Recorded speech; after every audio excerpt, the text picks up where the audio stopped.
네, 반갑습니다. 여러분 안녕하세요. 박프로입니다. 자, 오늘 에코프로 BM 오늘 날짜는 현재 1월 4일 내일부터 지금 계속 고점을 찍고 나서 하락 추세로 이어져 오고 있는 이 흐름이 지속이 될 것인가? 또 주말 동안 어떤 내용들이 나왔는가? 또 앞으로 우리가 에코프로와 BM에 대해서 또는 2차 전지 섹터에 대해서 어떤 식으로 대응하고 이끌어가야 할까? 여기에 대해서 한 번 더 이야기를 해드리도록 하겠습니다. 여러분 영상 끝까지 꼭 시청하시길 바라겠고요.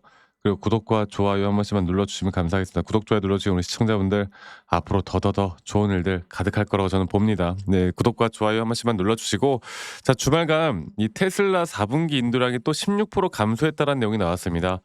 최근에 뭐 LG엔솔 또 LNF 혹은 포스코퓨처엠 이렇게 계속 어떻게 보면 대기업들과의 공급 계약 취소, 공급 계약의 뭐 중단 이런 내용들이 나오면서 EV 시장에 대한 악재가 2차 전지 전반적인 섹터의 약세를 만들었는데, 또 4분기 인도량이 16% 감소를 했고 이 중국 전기차, 그러니까 전기차 BYD에게 전기차 시장 1위도 내줬다고 해요.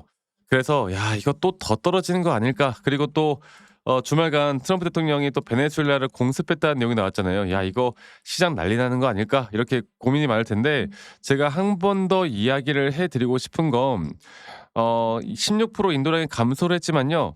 에너지 저장 장치 판매는 사상 최대 기록을 했습니다. 저는 이걸 주목을 해야 된다고 봐요. 최근에 에코프로가 상승이 나왔던 이유, 2차 전지가 다시 한번 주목을 받고 있는 이유는 결국에 AI고, 이 AI 데이터 센터 관련된 ESS가 주목을 받으면서 다시 한번 더 주가 급등이 나왔던 거지, EV 시장에 대한 뭐 장밋빛 희망, 뭐 앞으로 좋아질 것이다 이런 기대감으로 올라온 게 아니란 말이에요. 그래서 테슬라 같은 경우는요, 이번 4분기만 놓고 보면 14.2기가와이트로 분기 기준으로 최고를 기록했고요. 앞으로 이런 수치는 테슬라가 EV 사업 외에도 ESS 사업에서 빠르게 성장하고 있는 모습을 보여주고 있고, 앞으로 EV 시장이 아닌 ESS 시장이 2027년도 그 이후부터는 더 커지는 시장으로 변할 것이다라는 기대감이 있듯이, 우리가 2차 전지는 여러분들 다시 새로운 국면으로 결국 ESS 중심 시대로 흘러갈 겁니다. 물론 EV는 EV대로 그냥 두고요.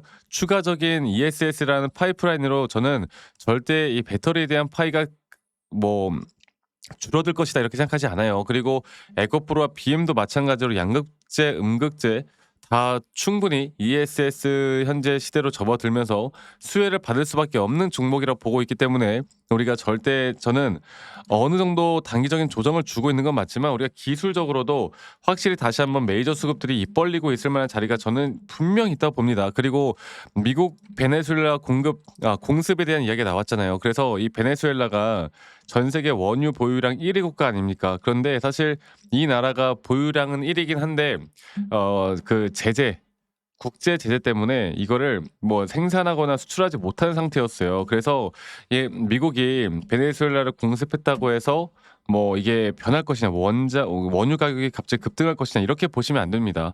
절대 그렇게 될 거라고 생각하지 마세요. 아시겠죠? 자, 그리고 저는 여기 대해서 또 뭐 리스크 오프라고 해가지고 공습에 대한 이야기가 나오면 주식 자산 시장, 특히나 위험 자산 시장, 주식이나 코인 같은 자산 시장이 단기적으로 또 빠질 수 있는 거 아니냐 이렇게 말씀들을 하시는데, 이게 하루 만에 끝났어요. 하루 만에 끝났고, 그리고 베네수엘라는 뭐 미국의 뭐 상대가 되는 것도 아니잖아. 이게 뭐 전쟁이 아니야. 그냥 일방적으로 그냥 때려 맞는 거지. 그러니까 이게 오히려 코인 시장은 상승이 나왔습니다, 여러분들. 그래서 이건 시장의 주식시장을 지금 흐름을 깨뜨리기에는 그렇게까지 큰 이슈는 아니다. 물론 큰 이슈이긴 하지만 시장에 제한적일 것이다. 영향은 제한적일 것이다. 이렇게 보시면 되겠고요. 결국에 우리가 이제 끌고 가야 되는 건, 지금 보시면 테슬라도 상승이 나왔고 하지만 한국 ETF 시장은 또다시 5%가량 급등이 나왔습니다. 아직까지도 이 AI 쪽에 반도체 쪽에 대한 수급이나 반도체 쪽에 대한 강한 섹터가 살아나고 있는 건 어쩔 수가 없는 건데, 우리가 중요하게 봐야 되는 건 ESS로 앞으로 2차 전지로도 충분히 어느 지점부터는 다시 한번 크게 반등이 나올 수 있다라는 거.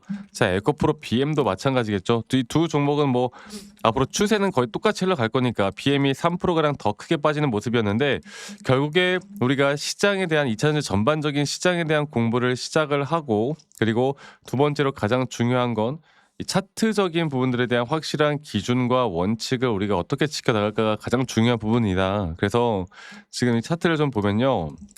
볼게요. 차트를 좀 보면은 에코프로를 볼게요. 에코프로를 보면은 에코프로가 지금 단기적으로 조정을 받고 있잖아요. 그런데 제가 뭐라고 했습니까?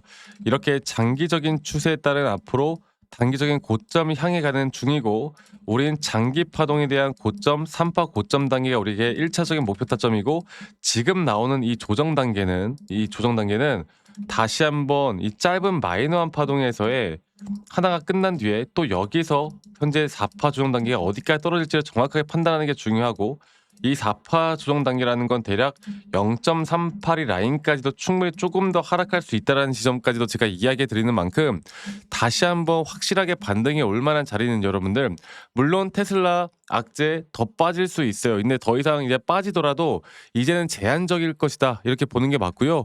다시 한번 주가가 올라왔을 때 우리가 목표하는 이 고점 단계가 과연 어디서 우리가 대처를 해야 될지 그 고점 단계를 우리가 어떻게 또 파악해야 될지를 정확하게 알고 가는 게 너무나 중요한 시기이고 앞으로 2026년도는 이런 등락폭들이 계속되어 갈 거고요. 이런 등락폭들에 대한 대응을 내가 어떻게 해 나가느냐에 따라서 우리의 계좌의 수익이 또는 우리가 2차 전지를 어떻게 끌고 나가야지 돈을 벌 수 있을지를 결정할 수 있다고 봅니다. 제가 올해에도 정확한 이런 타점들이 나올 때 라이브 영상이나 타점 영상을 계속 공유를 해 드릴 거고요. 저희 구독자분들 또는 직장 다니시는 분들 혹은 자영업 하시는 분들이 또 매번 이런 영상을 시청하기가 쉽지가 않기 때문에 제가 웬만하면 여러분들께 다이렉트로 문자로 안내를 해 드릴 예정이고 정확한 앞으로의 매수와 정확한 앞으로의 매도에 대한 타점들을 여러분들과 같이 만들어 나갈 예정이고 그 부분들은 밑에 보이는 번호로 저한테 에코프로 BM에 에코라고만 저에게 문자 한 통 남기시면 되겠습니다. 아시겠죠? 남기신 분들 제가 한 분도 빠짐없이 다 저장을 좀 해 놓을 거고요. 제가 일괄적으로 안내를 해 드릴 거예요, 일괄적으로. 아시겠죠? 그리고 이러한 부분들이 결국에 저는 그렇게 생각을 해요. 이러한 부분들이 이제 우리가 이제 끌고 가야 되는 흐름들이 있잖아. 그리고 저도 마찬가지로 더 열심히 공부를 할 거고 이러한 흐름들이 앞으로 더 좋은 결과를 낼 수밖에 없다고 생각합니다. 그리고 여러분들도 분명히 어느 정도의 성의만 보여주시면 이러한 관점들이 여러분들이 타점을 잡는 데 도움이 될 수밖에 없다라고 생각을 해요. 아시겠죠? 그래서 에코라고만 남기시는 거 잊지 마시고 많이 꼭 참여하시길 바라겠고요.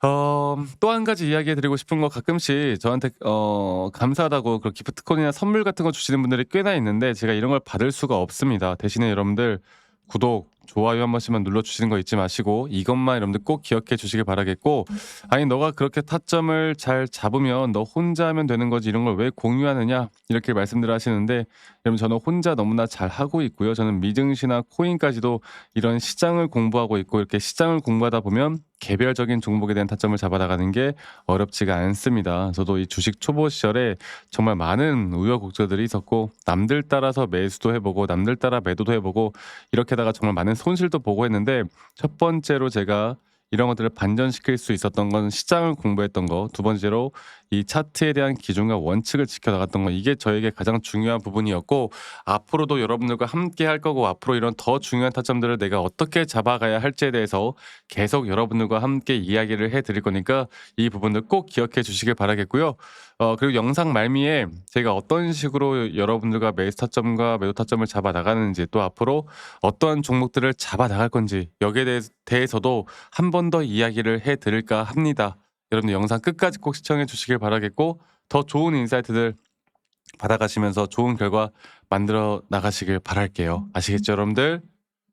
네, 여러분들 영상 끝까지 시청해 주셔서 감사합니다. 제가 여러분들께 말씀드리고 싶은 거는 우리가 결국에 뭐 어떤 시장이든 간에 누구는 돈을 벌고 누구는 뭐 좋은 시장에도 돈을 잃고 이게 사실 사람들마다 어떤 관점을 두느냐에 따라서 정말 많은 등락폭들과 많은 수익률이 갈리잖아요. 그런데 결국에 어떠한 시장이든 간에 우리가 저점 바닥에서 매수를 할 수 있는 이유, 또 저점 바닥에서 매수를 해야만 하는 이유를 좀 살펴보자면 제가 예전에도 저희 구독자분들과 이 휴림 로봇 관련해서 계속 잘 이끌어가고 있습니다. 또 이 휴림 로봇도 한 가지 예를 들어보자면 예전에 우리가 이제 작년 이제 10월 달쯤에 이렇게 하락 추세로 주가가 떨어질 때 여기서 이제 우리가 저점에서 매수할 수 있었던 이유도 저점 바닥이 하락이 나왔지만 오히려 RSI가 상승이 나오는 상승에 대한 다이버전스로 이런 자리에선 약 80%가 넘는 확률로 추세가 전환이 되고 그때부터 우린 상승에 대한 임펄스 파동으로 주가가 올라가는 거 그리고 또 거기에 따른 확실한 고점 시그널 그 뒤에 나오는 조정 또 조정 뒤에 한 번 더 올라가는 그림 그리고 이 추세가 깨지지 않으면 이러한 반복적인 매매만 하더라도 우리는 고점까지 오히려 수익을 더 크게 가져가면서 끌고 올라갈 수가 있다. 이런 식으로 지금 저는 계속 여러분들과 함께하고 있고 저는 아직도 끝나지 않았다고 봅니다. 자 그리고 여러분 너무나 또 잘 아시는 대형주 중심으로 이야기를 해볼까요? 하나오션 같은 경우도요. 이 저점 바닥 그러니까 우리가 여러분들과 본격적으로 시작을 했던 게 이제 작년이었던 것 같아요. 네, 작년에 상승 구간이 한 번 나오고 그 다음에 조정, 그 다음에 다시 한번 상승 구간이 아까 말씀드렸던 대로 하나의 임펄스 파동으로 여기서 볼게요.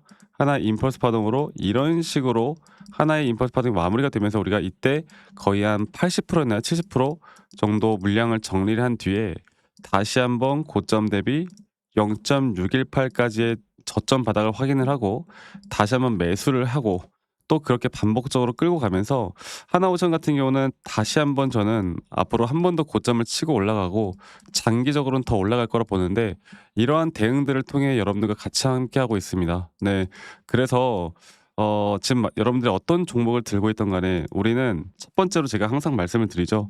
첫 번째로 우리가 시장을 공부해야 되는 것도 맞지만 아무리 또 시장을 공부한다고 해서 하락장이 나온다고 해서 모든 종목들이 또 하락을 하는 게 아니고 또 이미 올라간 종목을 추격 매수하는 것도 항상 사실 저는 리스크가 항상 있다고 봅니다. 그래서 이런 저점 매수할 종목 또 저점 매수를 할 만한 시그널이 나올 만한 종목 이런 것들을 항상 고민을 하고 찾고 공유를 해드리고 있거든요.